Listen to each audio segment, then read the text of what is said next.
අයිබෝන් ආදරණීය ගුරුතුමනි මම ඔයාලට කියලා දෙන්නේ සාමාන්‍ය පෙළ ගණිත ප්‍රශ්න පත්‍රයට අනිවාර්යයෙන්ම අපිට දැනගන්න පහසුම ගැටලුවක් ගැන. ගැටලුව තමයි වර්ගඵලය පරිමිතිය ගැටලුව. වර්ගඵලය පරිමිතිය ගැටලුව හතර ශ්‍රේණියේ අපි ඕන කරපු ගැටලුව. හතර ශ්‍රේණිය, පහ ශ්‍රේණිය, හය ශ්‍රේණිය. මේ පන්තිවල තියෙන පරිමිතිය ගැන පාඩම් කරනවා. ඊට පස්සේ වර්ගඵලය කියන කොටසත් එකතු වෙලා වර්ගඵලයේ පරිමිතිය ගැටලුවක් 11 ශ්‍රේණිය සාමාන්‍ය පෙළ විභාග ප්‍රශ්න පත්‍රයට හම්බ වෙනවා. හරි. අපි අද ළමයි ඒකේ સિદ્ધාන්ත සියල්ලම සාකච්ඡා කරලා අවුරුදු 10ක සාමාන්‍ය පෙළ ගැටලු ටිකක් විසඳනවා. right. පළවෙනි එක තමයි පරිමිතිය. මොකක්ද මේ පරිමිතිය කියලා කියන්නේ? පරිමිතිය කියලා කියන්නේ සංවෘත. සංවෘත කියලා කියන්නේ වටේ සියල්ලම සම්බන්ධ වෙච්ච සංවෘත තල රූපයක වටේ දිගවල එකතුව පරිමිතිය කියලා කියනවා. දැන් අපි පුතේ එහෙම රූපයක් ගත්තා. යම් කිසි මොකක් හරි රූපයක් ගත්තාට පස්සේ මේකේ වටේ ටික ඔක්කොගෙම එකතුව මොකද්ද? පරිමිතිය. මේ සියලුම රූප වල වටේ එකතුව පරිමිතිය කියලා කියනවා. ඕනෑම හැඩතලයක් ගන්න පුළුවන්. මේ හැඩතලේ වටේ දිග සියල්ලගෙම එකතුව මොකද්ද? පරිමිතිය කියලා කියනවා. හරි. දැන් පළවෙනි එක ලියාගමු. පරිමිතිය කියන්නේ මොකක්ද කියලා. ලියාගන්න. සංවෘත තල රූපයක සංවෘත තල රූපයක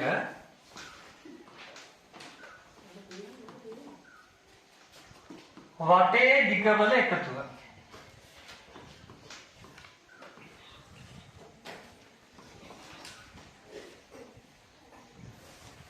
පරිමිතිය ලෙස හැඳින්වේ.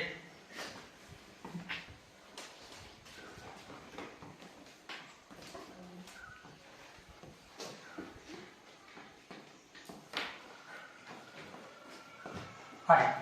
ඊට පස්සේ පරිමිතිය මනින ඒකක. පරිමිතිය මනින ඒකකම තමයි දිග මනින ඒක වලට කියන්නේ. පරිමිතිය මනින ඒකක තමයි පරිමිතිය මනින ඒකක තියෙනවා සෙන්ටිමීටර, මීටර, කිලෝමීටර, අඩි, අඟල, බඹ ඔය වගේ ගන්න පුළුවන්. බඹට අපි අර ගැඹුරු මේ වර්තනේ පාවිච්චි කරනවා. අපි ගමු කිලෝමීටර, මීටර, සෙන්ටිමීටර, මිලිමීටර. හරි. මේ ටික පාවිච්චි කරමු. දැන් පරිමිතිය මයිනේ එකක මොනවද? කිලෝමීටර, මීටර, සෙන්ටිමීටර, මිලිමීටර. හරි. ඊට පස්සේ තියමු සමචතුරස්‍රයක පරිමිතිය ගන්න කොහොමද කියලා බලමු. සමචතුරස්‍රයක පරිමිතිය ගන්න යන්නේ. මොකද්ද මේ සමචතුරස්‍රයක් කියලා කියන්නේ? සමචතුරස්‍රයක් කියන්නේ සියලු පාද දිගින් සමාන හැම කෝණයක්ම ඍජු කෝණ වන මේ වගේ හැඩතලයක්. ඒකට අපි කියනවා සමචතුරස්‍රයක් කියලා. මේ සමචතුරස්‍රයක පාද දිගින් සමානයි. මේ පාදයේ දිග x නම් මේ පාදයේ දිගත් x. මේ පාදයේ දිග x. මේ පාදයේ දිග x. දැන් අපිට මේකේ පරිමිතිය හොයද්දී එක තැනක් අල්ල ගන්නවා. එක අයිනක් අල්ල ගන්නවා. මේ අයින අල්ල ගන්නවා.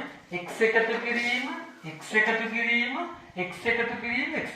අපි මේ පරිමිතිය ගන්නවා. මම පරිමිතිය කියලා p කියලා දානවා පුතේ. පරිමිතිය වලට p කියලා දානවා.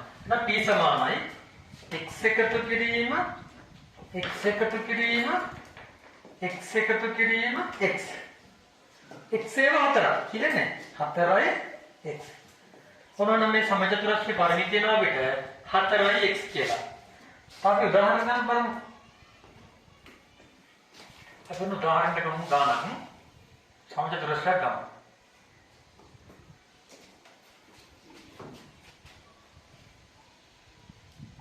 පළවෙනි ගාන උදාහරණ ගාන. මම ගත්ත සමචතුරස්‍රයක්.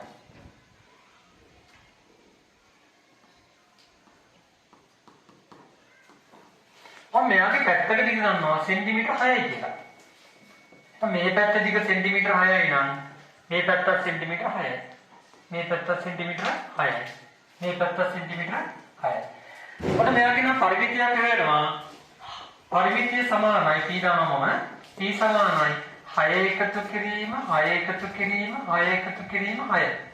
6 කියත් තියෙනවද? 6 නම් 4යි. එනවා 24යි. ඒක කත්‍ය අවශ්‍යයි. 24යි සෙන්ටිමීටර කියලා. ඔන්නයි පරිමිතිය හොයගන්න. සෙන්ටිමීටර 24යි කියලා. ඔන්න ඒක හරි.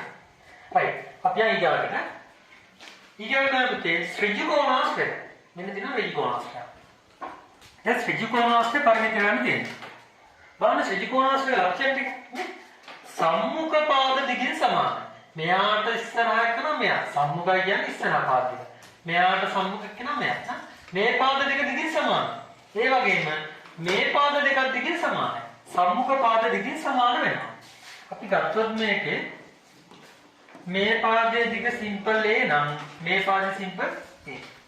මේ පාදයේ දිග සිම්පල් B නම් මෙයාට සිම්පල් දැන් අපි බලන්න පරිමිතිය. දැන් අපි කයිලා කරනවා. පරිමිතිය සමානයි නම් මම මෙතනින් අල්ලගන්න. ඒකතු කිරීම B එකතු කිරීම A එකතු කිරීම B. A එකතු කිරීම B එකතු කිරීම A එකතු කිරීම B. A එකතු නම් 2යි ධන B එකතු කරාම 2යි.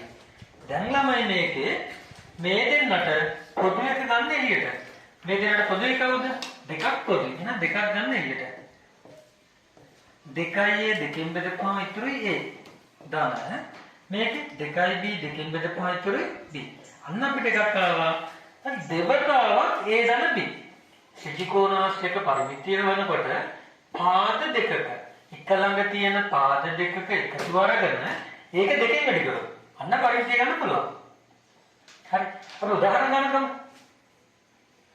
ගන්නත් උදාහරණ ගන්නක් ගැටලුවක්.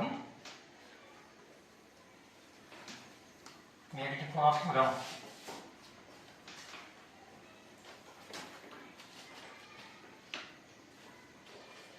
පළවෙනි උදාහරණය.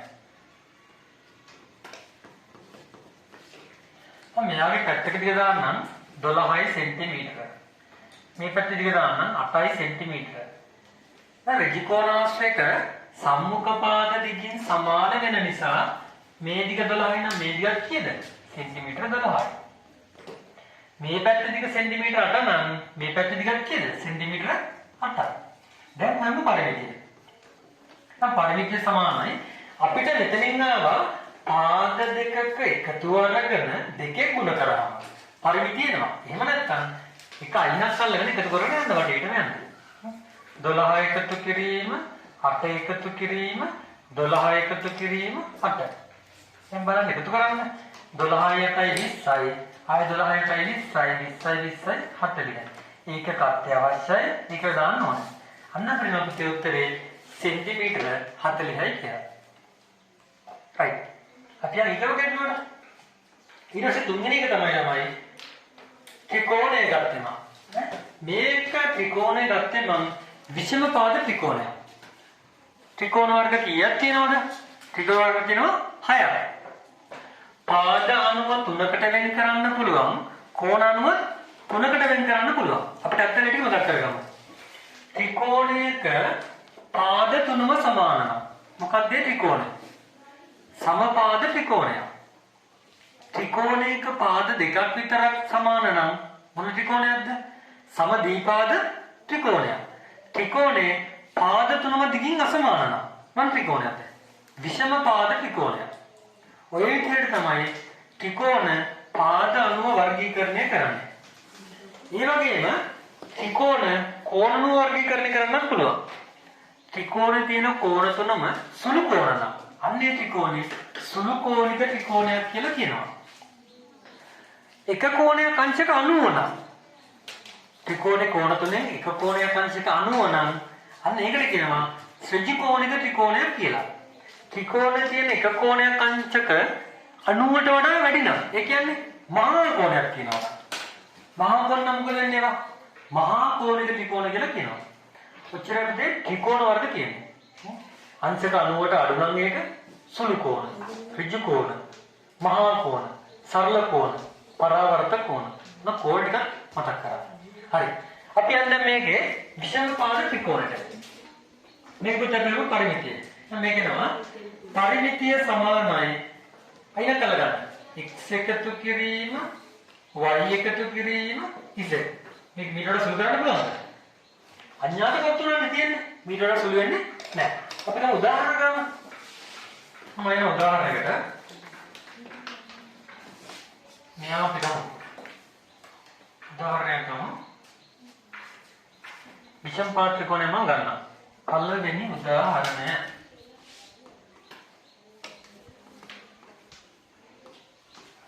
මෙයාගේ ටික යාගන්නම් මම 8 cm 12 cm 11 cm කියලා. දැන් අපි මේක පරිමිතිය යමු. ඔන්න එහෙනම් පරිමිතිය සමානයි වටේට එකතු කරගෙන යන්න. 8 එකතු කිරීම 12 එකතු කිරීම 11. 8යි 12 එකතු කරාම 20යි 20යි 11 එකතු කරාම 31යි සෙන්ටිමීටර. නම ඒ ටික හරි. දැන් අපිට මොන හැඩතලය දුන්නා? සරල රේඛා තියෙන මොන රූපේ දුන්නා? ෂඩාස්ත්‍රය දුන්නා මොනම වර්ගස්ත්‍රය දුන්නාට පස්සේ පරිමිතිය ගන්න කොහොමද? වටේ ටික එකතු කරගෙන යන්න. මෙතනින් එහාට අපි මොන රූපයක් දුන්නත් එහෙම. වටේ ටික එකතු කරගෙන යන්න. දැන් මෙහෙම රූපයක් දුන්නොත් එහෙම මේකේ වටේ ටික වලට අපි දන්නවනම් වටේ ටික වලට මොකද කරන්නේ? එකතු කරගෙන යන්න. මේක මොකද පරිමිතිය? A එකතු කිරීම, B එකතු කිරීම, C එකතු කිරීම, D එකතු කිරීම, E එකතු කිරීම. වටේ ටික ඔක්කොම එකතු කරාට පස්සේ මේකේ පරිමිතිය හොයාගන්න පුළුවන්. හරි. අපි ඊට පස්සේ යනවා තමයි ඊගාවට. හරි ළමයි අපි ඊගාට බලමු වෘත්තය. වෘත්තය මෙහෙමයි. මම වෘත්තයක් ගත්තා. මේ වෘත්තයේ හරේ R කියලා දාලා තියෙනවා. කේන්ද්‍රය O කියලා දාලා තියෙනවා. දැන් පුතේ මේකේ පරිමිතිය හොයනකොට සමීකරණයක් තියෙනවා. අපිට මේ සමීකරණය මතක තියෙන්න වෙනවා. දැන් පරිමිතිය සමානයි 2πr. මොකද්ද? 2πr. 5 කියලා කියන්නේ 7න් 22යි. අපිට ඒක මතක තියෙනවා. 5 කියලා කියන්නේ 7න් 22යි. එහෙනම් වෘත්තයක පරිමිතිය වෙන සමීකරණය මොකද්ද? 2πr. අපි මේකට උදාහරණ ගණන් ගමු. බලමු උදාහරණයක් කරගෙන. උදාහරණ ගණන් ගමු මේකට. මම ගත්තා වෘත්තයක්. මම මෙයාගේ අරය දානවා සෙන්ටිමීටර 7යි කියලා. මෙයාගේ r සමානයි 7යි සෙන්ටිමීටර කියලා ගන්නවා. දැන් අපි මේකේ පරිමිතිය හොයමු. මෙයාගේ පරිමිතිය හොයමු. දැන් මෙයාගේ පරිමිතිය ගන්නවා නම් අපි සමීකරණය දාන්න ඕනේ. එහෙනම් පරිමිතිය සමානයි 2πr. 2 කියන්නේ 2යි. 5 කියන්නේ 7න් 22යි. 5 කියන්නේ 7න් 22යි. අරය කියන්නේ කීයද? අන්න මේකේ අරය තමයි සෙන්ටිමීටර 7යි. නම් 7යි සෙන්ටිමීටර කියලා දානවා. දැන් ඊට පස්සේ අපිට සුළු කිරීම හොඳට කරන්න පුළුවන් වෙන්න ඕනේ. මේකනේ හරේ ලබේ පොදු ඒවා තියෙනවා නම් ඒක කපන්න පුළුවන්. හරේ ලබේ පොදු ඒවා තියෙනවා නම් ඒක කපන්න පුළුවන් නේ. 7 වරක් 1යි 7 වරක් 1යි. දැන් බලන්න සුළු කරන්න.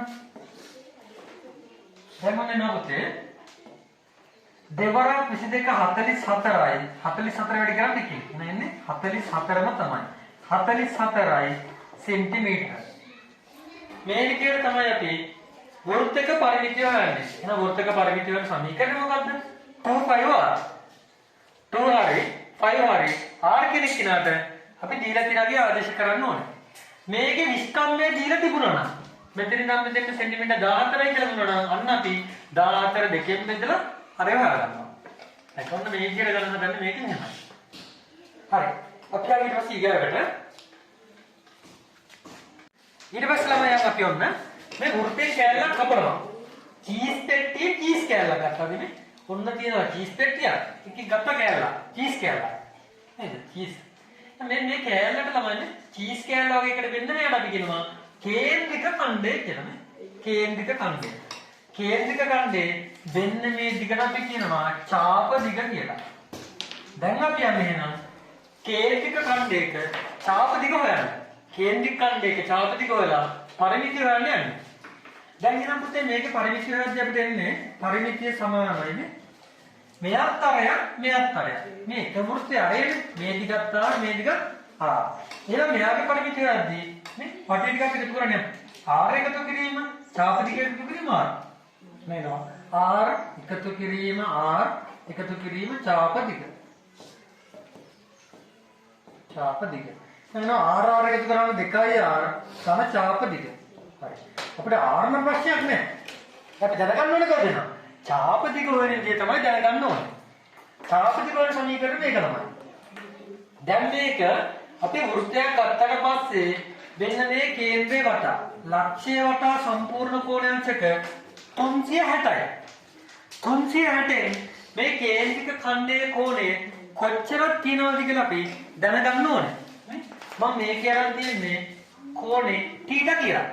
මේ අංශක 50 වෙන්න පුළුවන්, 45 වෙන්න පුළුවන්, 90 වෙන්න පුළුවන්, 180 වෙන්න පුළුවන්, 270 වෙන්න පුළුවන්, ඕනම එකක් වෙන්න පුළුවන්. හරි. අපි නම් මේ ඡාප දිගට සමීකරණ ලියාගමු.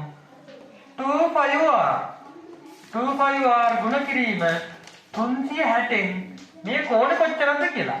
මම මේක අරන් තියෙන උදාහරණ ගානේ θ කියලා. නැගෙනවා ඡාප දිග සමානයි 2πr ගුණ කිරීම 360න් θ. මේක පුතේ මතක තියෙන්න වෙනවා. මේක මතක නැත්නම් අපිට මේ ගාන උදාහරණ යන්න වෙන්නේ නැහැ. මේක අනිවාර්යයෙන්ම සාමාන්‍ය පෙළට අහන්න. මදාම අහන්න. සාමාන්‍ය පෙළට ලකුණු 12ක් ගන්න පුළුවන් වර්ගඵලෙන්නේ පරිමිතියන විතරයි. ලකුණු 10ක් ගන්නක් අහනවා. ඊට පස්සේ ලකුණු 2ක ගැටලුවක් අහනවා පළවෙනි 25. ඒක අහන්නේ නැති අවස්ථාවක් තියෙනවා සමහර දාට බොහෝ වෙලාවට අහනවා. ඒ ලකුණු 12ක් අපි ලෑස්ති කරලා යන්න පුළුවන් අපිට වර්ගඵලෙන්නේ පරිමිතියන විතරයි. හරි. අපි දැන් පුතේ මේක බලමු ගැටලුව. අපි ඊටසේ ගැටලුවකට. හරි නේද? දැන් ඊට පස්සේ තමයි උදාහරණ ගන්නවා ළමයි. මේක ගමු. මේකම අපි ගමු.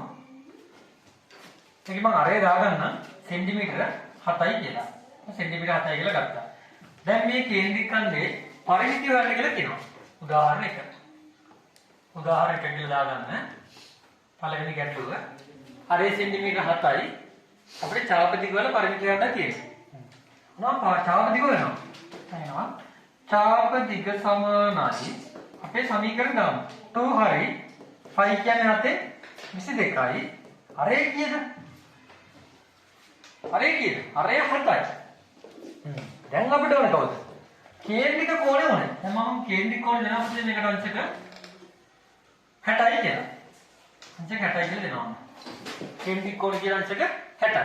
එහෙනම් අපි දානවා මේක 360න් අංශක 60යි. දැන් සුළු කරමු. අපි සුළු කරමු බලන්න. සුළු කරන්න පුළුවන් තරම් අපි සුළු කරගෙන යන්න. බිඳුවට බිඳුව සුළු වෙනවා 6 වරක් 1යි 36ට 6 වරක් 6යි. ඔන්න එයා හරි. 7 වරක් 1යි 7 වරක් 1යි. මේකත් හරි. හරි. දෙවරක් 1යි දෙවරක් 3යි. එහෙනම් උඩ ඉතිරිලා තියෙන්නේ කොහොමද? 22 වැඩි කිරීම 1. 22ක් තියෙන උඩ යට තියෙන කියලා. එක් වරක් 3යි. ඔන්න අපි ඡාප දිග හොයාගත්තා නම් 22 බෙදීම 3යි සෙන්ටිමීටර කියලා. හරි නේද? එහෙනම් මේක ඊට පස්සේ පරිමිතිය මොකද කරන්නේ? 22 බෙදීම 3 එකතු කිරීම 7 එකතු කිරීම 7 කියලා මේ කේන්ද්‍රික ඛණ්ඩයේ පරිමිතිය ගන්න පුළුවන්. හරි. අපි යන්නේ ඉතින් තව ගන්නකට. හරි. බලන්න. ඔන්න මම ගන්නවා කේන්ද්‍රික ඛණ්ඩය. කේන්ද්‍රික ඛණ්ඩය ගන්නවා මොකද? මෙයා එකක්.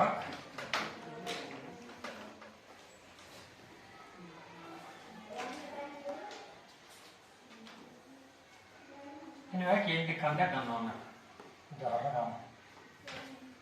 එයාගේ නම් කේන්ද්‍රික කෝණ ධනවංශක 45යි කියලා. කේන්ද්‍රික කෝණාංශක 45යි කියලා ගත්තා. මගේ අරේම දාන පුතේ සෙන්ටිමීටර් 14ක්. දැන් මේක අපිට කියනවනේ පරිමිතිය ගන්න කියලා. හරි. කේන්ද්‍රික ඛණ්ඩේ පරිමිතිය ගන්න කියලා කියනවා. ඉස්සරලා අපි හොයාගන්න ඕන මොකද්ද? ඡාප දිග. ඉස්සරලාම මෙහෙම අපි ඡාප දිග. ඡාප දිග සමානයි අපි ලියන සමීකරණේ 2πr ගුණ කිරීම 360න් θ. දැන් ආදේශ කරමු. 2 හරි 5 කියන්නේ 722යි. අරේ කීයද? අරේ සෙන්ටිමීටර 14යි. ගුණ කිරීම 360න් අංශක 45යි. නැත්තම් 345 කියන්නේ කීයද? මුළු වෘත්තෙම නම් 8න් 1යි. හරි අපි සුළු කරගෙන බලමු. සුළු කරද්දී නම් මුලින්ම සුළු කිරීම ප්‍රමාණයට අපහසු නම් පැන්සලෙන් සුළු කරන්න. මේ කපන්නේ පැන්සලෙන් කපන්න. පෑනෙන් කපන්න එපා. පැන්සලෙන් කපලා සුළු කිරීම හොඳට හදාගත්තට පස්සේ සුළු කිරීම හොඳට පුළුවන් වුණාට පස්සේ අන්න පෑනෙන් පාවිච්චි කරන්න මොකක් නැහැ. පෑනෙන් දීලා පැන්සලෙන් කපන්න. 45 ඒවා 1යි 345 ඒවා 8යි. 7 වරක් 1යි 17ට 7 වරක් 2යි. හරිද? දෙවරක් 1යි 8ට දෙවරක් 4යි. හරි? දෙවරක් 1යි 7ට දෙවරක් 2යි. ආයෙ පාරක් හිතනවානේ. ආයෙ දෙවරක් 1යි 2ට දෙවරක් 11යි. නම් උඩ තියෙන ලවයේ 1 වැඩි කිරීම 11 වැඩි කිරීම 1 වැඩි කිරීම 1. නේද? 11 කීම වැඩි කරා. එකමනේ 11 උත්තරේ. දැන් සෙන්ටිමීටර 11යි. යට එකනේ තියෙන්නේ. එකඩක් වෙන්නේ නැහැ. එකෙන් බෙදුවා වැඩක් වෙන්නේ නැහැ නේද? අන්න චාපති කියනවා පුතේ අපිට සෙන්ටිමීටර 11යි කියලා. දැන් අපෙන් අහන්නේ කේන්ද්‍රික ඛණ්ඩයේ පරිමිතිය. වටේ දෙක.